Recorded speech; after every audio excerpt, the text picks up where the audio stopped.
И отново у нас защитници на животните от Варна протестират пред сградата на общината срещу насилието над животни и злоупотребата със средства, предназначени за тях. Те настояват Общинския съвет да разгледа предложението им за създаване на зоополиция във Варна, за пълна ревизия на дейността на Общинския приют в Каменар и отчет от управителя за изразходваните средства. Предложението е подкрепено с подписка до Общинския съвет. Според природозащитниците във Варна има проблем с овладяването на популацията на бездомните животни.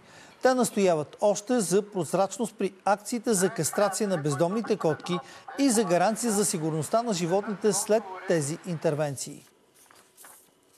Катастрофално е положението с популацията на някои видове животни относно неовладяната, хуманно предвидена за провеждане кастрационна програма. Приюта е с бюджет над 1 300 000 лева.